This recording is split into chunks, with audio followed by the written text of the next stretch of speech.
Hey everybody, welcome back. Adam Hildebrandt back with you, and I'm pleased to be joined today by President Jim Hess and first Cowgirl Angela Hess as we get to know Angela a little bit and get to know the two of them together a little bit more as we continue to embark on this journey with them. So first of all, thank you so much for spending some time with us today. Angela, I want to start with you, introduce you a little bit. Let's kind of just general overview. Tell us a little bit about yourself. Oh gosh, where to begin? Well, first thing about me is I always tell people the very first thing whenever I meet them and we sit down and we start having a conversation, I always try and tell people that I am a woman of real faith and that everything that I do from the moment I get up until I go to bed at night is based on my faith. So that's the most important thing to me in my life. Of course, I'm the wife of this guy right here that is my very best friend in the whole world.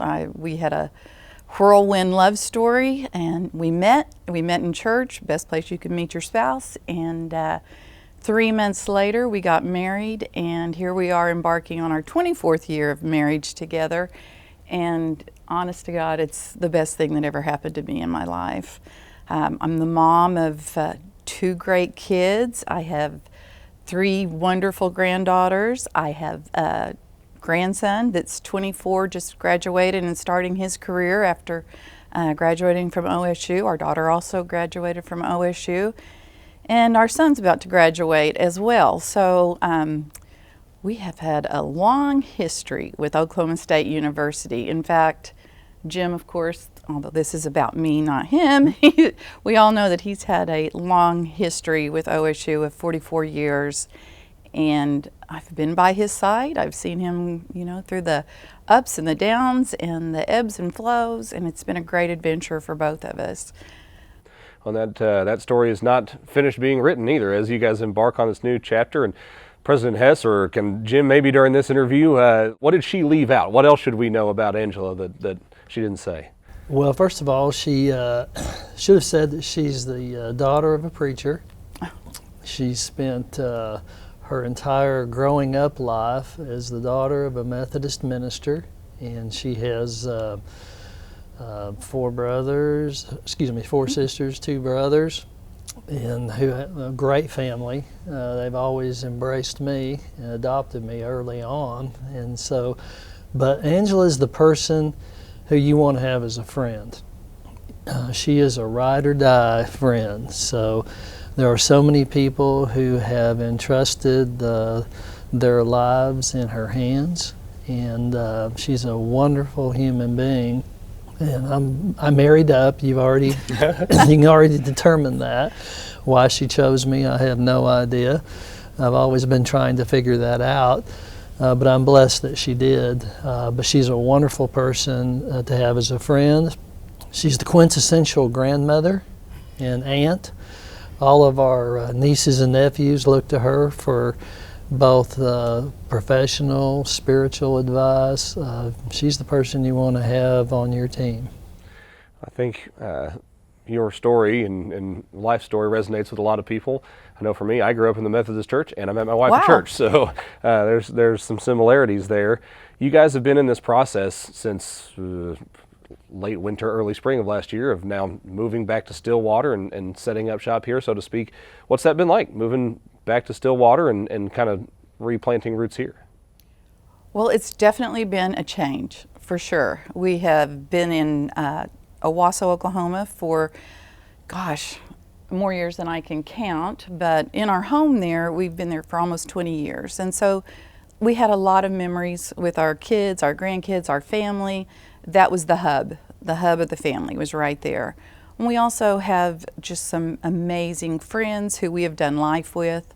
We've experienced everything that life could throw at us in that time, in that home, and having to walk away from that was really, if I'm being honest, it was a little bittersweet. I was so happy for Jim because this is the pinnacle of any person's career that's in academics. And so the thing is saying goodbye was one thing, but saying hello to this new adventure was another. And I could not be more happy. I could not be more proud of Jim. having watched him grow through his career and prepare for this very moment, you know, I've always said that I believe firmly that God's timing is perfect. And to be honest, we were about ready to retire. We were looking at that retirement, it was right there. So when this call came, that was another discussion. Although I knew in that moment that it was meant to be, that this was the season, this was the time, and that his preparation all of these years had been for this very moment. So that was kind of one of my next questions, was what was your initial reaction when that call came? It sounds like it didn't take a lot of convincing or twisting your arm. I think it took more convincing for him than it did for me, and here's why. Again, I don't want to belabor this, but as a woman of faith, I pray every day. And I had been praying, as Jim had, and we pray together on every day as well, that, you know, God would just guide us to where we were supposed to be. If we were going to retire, what were we going to do? For me, it was like, you're going to need something to do, because I cannot have you sitting in this house reading a book every day. There has to be something outside of that. So we had been going along and we had been praying for about a year, I would say, trying to decide what we were going to do. Would we keep our house? Would we move somewhere closer to family?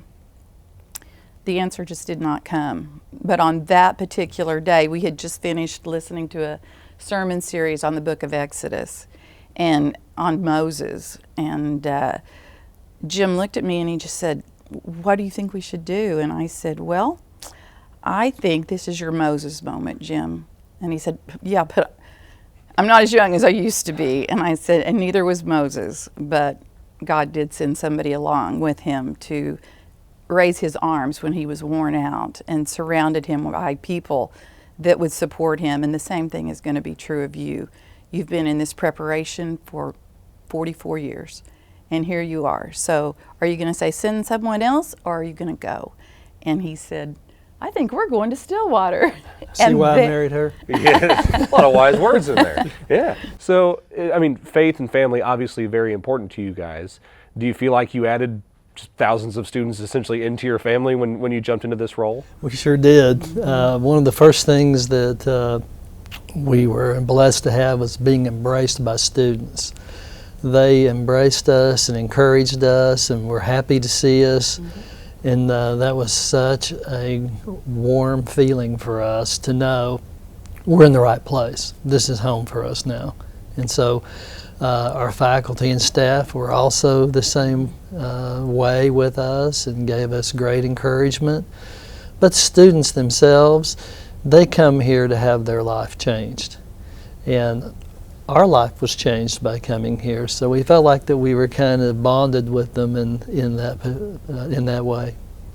You know, as you mentioned, certainly an exciting time, new adventure that you're stepping into. Didn't come without leaving some things behind, and that can be challenging. So how did you both kind of lean on each other through the transition and as you were setting up here? That's something we've done as long as we've been married. We lean into each other. Sometimes he leans into me, and sometimes I lean into him. There's just those times in your life, in married life particularly, when maybe things aren't going great for you. And if you've got your best friend by your side, you don't ever have to worry, because that's the person you're going to turn to. And that's what we've done through this whole thing. We've both had our moments where maybe, for me, I've been a little homesick. You know, I've missed my friends, or I've missed being close to some of my family. And Jim, he's the rock. He's always been the rock of our family, our relationship. Y'all are going to make me cry today. Oh my goodness.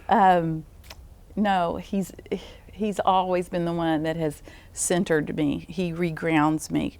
And I hope that he would say I would do the same thing for him. Indeed would say that.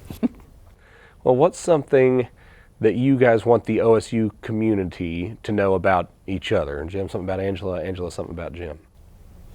Well, what I want the OSU community to know about Angela is that she's the very, very best choice for First Cowgirl. She's a person that has gone through a lot in life. She, in her initiative for the mental well-being of our students, it's a true passion for her. And she has a passion for people's hearts, for them to be comfortable and at peace. And she's the person that I would say to all of our OSU community, you can rely on her. She's the person that if you need something, if you're a student and you need something, she'll get it for you. And I'd probably echo a lot of the same things about Jim, but I would also add that he is exactly who you see. He doesn't put on any airs. He's not looking for huge accolades. He truly is the most humble man I've ever known. And I think that's one of the things that attracted me to him the most, was how humble he truly is. He is very accomplished in his career, and he's always, as long as I've known him, he has always been willing to take a back seat so that someone else could shine. And I just love that about him and his spirit, and how he loves to elevate others so that they are seen or they are heard. One other thing that I would absolutely want to say is he does truly love his students. He has taught for as long as I have known him. He's been teaching. He has had a full teaching load, and there have been times I'm like, honey, what are you doing? And it's like 10 o'clock at night. I'm grading papers. I'm answering emails to my students. His connection with the students has always been important to him. And other things can go by the wayside, but the connection to the students is what he really seeks. And I think that's showing up since we've gotten here, because the students have embraced him. And honestly, we cannot go anywhere without someone running up and saying, Dr. Hess, can I get a picture with you? Which I'm happy to hold that camera and take that picture for him. That is something I wanted to ask about, because you've made yourself very open. It can still be intimidating to walk up to the president of the First Cowgirl and say hello. So what you want to shout, Dr. Hess, hey Prez, what's a good way to approach you if somebody sees you out and about on campus? Jim. Jim? Just Jim. Straight up Jim. I know the job comes with a title, but titles get in the way sometimes, and there are barriers between people and relationship. And we've had lots of opportunities. We were at TJ Maxx one day, and we frequent there a lot. And we came to the cashier, and she kept looking at me, and I was not dressed like this. I was wearing shorts and a t-shirt and flip-flops. And she looked at me and she said, are you, I said, yes, I am. I said, my name is Jim, and I wanted to know more about her. And but happens to us frequently, and it's really the most rewarding part of the job. It really is, for a student to say, I want to get to know you. And I think that's really encouraging for us. Yes. To have that bond with students, because they're the only reason we're here. And if we can play just a little part in the transformation of their life and getting them on their life journey, we're just blessed to be able to play that part. I'll be honest, we've had 3-4 conversations now. I might even do a double take if I saw you in shorts and flip-flops. I mean, I'm used to the bow tie and the suit jacket at this point. Hey, it's not his best look, just let me say. No offense, but those legs. Let's talk a little bit about the mental health initiative and Cowboys Care. That's something that you've been diving into. Why, Jim, you mentioned that's been a passion of hers. Why is that? What is it that makes you passionate about mental health? Well, because first of all, it's been something that I have dealt with my entire life. And I did not realize until I was much older that something was not quite right with me. And I would just first of all want to say, one of the conversations that Jim and I had early on was I had talked about wanting this to be the initiative for me, something that was very personal for me as we started this journey here at Oklahoma State University. And one of the reasons, I also asked our family, and I asked Jim, I said, is it okay if I'm fully transparent with my story? Because when it comes to mental health, a lot of times there's a stigma behind it. You're embarrassed about certain things maybe in your lives. You're just afraid to bring up the conversation. So for me, after many, many, many years, well into my adulthood, realizing, something is causing me to feel the way that I feel inside. and that something was anxiety and depression. It was something I had battled for so long that it just became a part of who I was. And I became very good at hiding behind that. As a preacher's kid, you just could turn it on and you could turn it off. That's just whatever's going on inside the house, you don't carry that into the church. So you walk in and you're happy and everything is good, but you go back home and things go back just like they were. Sure. And so for me, after finding the right therapist, which I will tell you, it's not always the first therapist, I finally found someone who helped me to connect the dots and to realize that my anxiety started at 5 years old. I never understood why I cried every day in first grade, that my parents would have to come to the school to either calm me down or pick me up. But it was all as a result of just this deep anxiety that I had. And so as I got older, it didn't get better, it continued. And there's lots of different treatments for anxiety and depression. And those things will also manifest themselves in other ways. And that was what was happening to me. Some people, medication works great, therapy works great for some people, holistic type treatments work great for some people. You just have to find what works for you. And thank God I found what worked best for me, which when that happened, I was able to then start connecting the dots and realizing that this isn't just me, this is a genetic factor that we can pass on from our parents to us, from us to our children, to our grandchildren. And I started recognizing that in my own life, whether it was through my children, my grandchildren, nieces, nephews, siblings, parents, grandparents. I realized this is a problem that needs to be talked about. And we need to remove the veil of shame for anybody who might be struggling with the things that I struggled with. It could be something else. It could be an eating issue. It could be, there's so many things, substance abuse. I mean, the list goes on and on. The one thing I would say that is so important that we get this message out, mental health does not discriminate. It doesn't care where you came from. It doesn't matter who your parents are. It will strike when you least expect it sometimes. The most important thing is to seek help, and that's what we want to do here on this campus and beyond, is to make resources available to students. Thank you so much for being willing to share your story and kind of lead that charge. You mentioned you didn't start to put together some of those things until an older age. What is something that you might say to these thousands of kids that we have on campus here that maybe you wish somebody had pointed out or said to you when you were that age? I think the most important thing I would want these students to know is someone cares. There is someone who cares, and that someone is me, for sure. I care, and I hope, and my biggest hope is that as we begin to spread this message, that it will become an easy conversation, not a difficult conversation, and that if they are struggling, this university will provide what they need to help them. And I'd also want the parents to know your kids are not alone. We have people here. We're going to rally. We are going to rally around these students.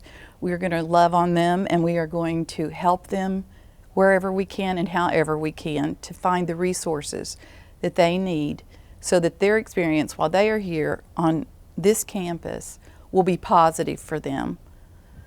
I think that's the most important message that we need to get out. I think that is a wonderful message. And Jim, you've talked from the beginning about student experience here at Oklahoma State. How does this initiative play into that student experience as a whole?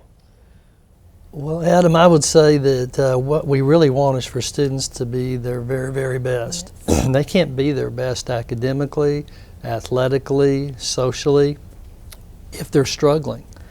And so if they have anxiety or if they're just homesick, that happened to me when I first came to OSU a long time ago. I was homesick. So whatever the issues are, they can't be the very best that we want them to be and they want to be if they're having a struggle. So this initiative can help us remove any barrier for them achieving the greatness that we want them to achieve. We don't have to go into a ton of detail because there will be links and things like that, but what are some of the resources that are available as we spread this word on this initiative? Well, we're getting ready to kick off Cowboy Cares, and that's going to be a culmination of all of the resources that are available. We've started working on a QR code. Well, the QR code is already there, that students, you'll see it around campus in different places, but what we want to do is make that more visible to students. We also want to have ambassadors for mental health. So if a student's walking across campus and they see someone who's got on let's say it's a button or maybe it's a bandana, that button and that bandana will have a QR code on it. The student, it might be a student, it might be a faculty member, it could be an administrator, it could be so many different people. But those ambassadors are going to be there to be that go-to person. You can just walk up to that person and say, hey, I'm just having a hard day. I just need somebody to talk to. And through that QR code, they will be able to scan with their phone and find every single resource that is listed that OSU offers to point them in the right direction. Those ambassadors will be willing to walk you directly to the place that you need to be.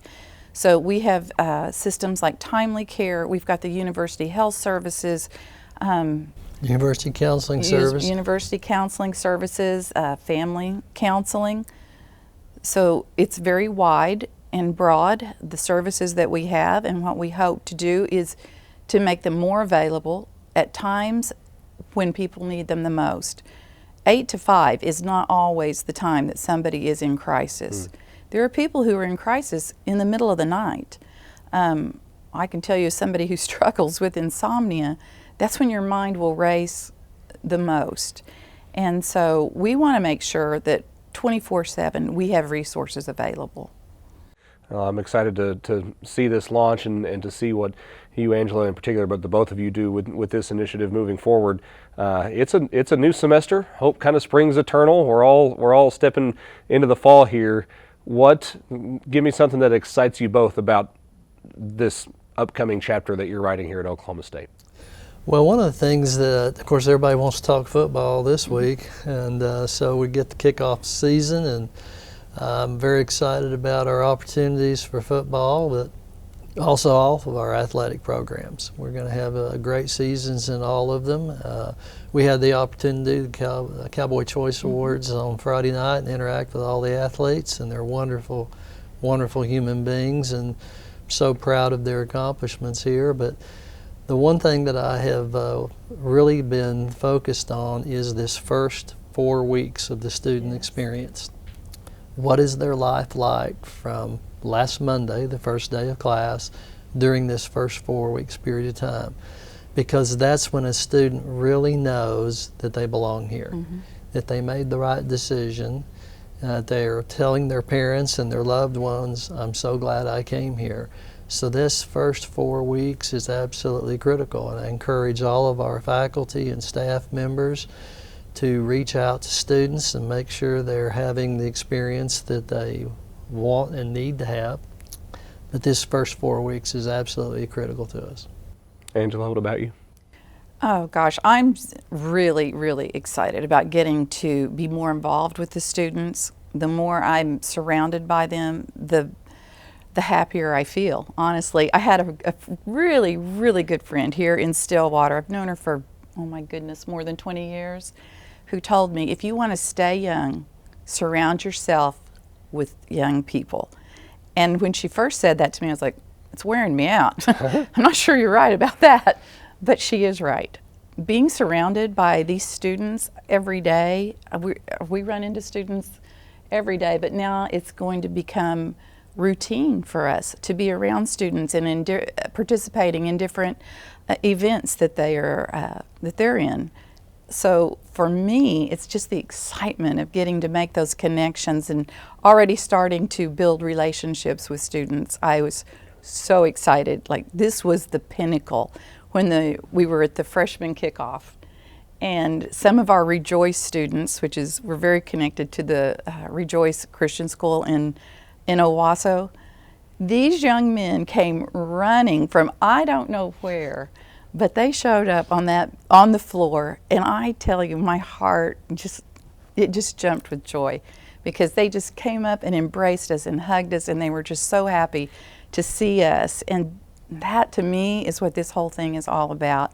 It's just embracing these students and feeling the joy that they exude. And man, it's like food for the soul. So they're that's what I'm full of looking hope for. and promise. Yes, for They sure. really are. Well, it's a fun time certainly on campus. We're looking forward to seeing what these first 4 weeks are like this semester, but really appreciate you guys taking some time with us today. Thoroughly enjoyed our conversation. This was the first Thank time you you. and I had a chance to sit Yes. down, so can't wait to do it again. Thanks for the time. Thank Thank you. you. Adam. That'll do it for us today. Thanks for tuning in. We'll talk to you next time.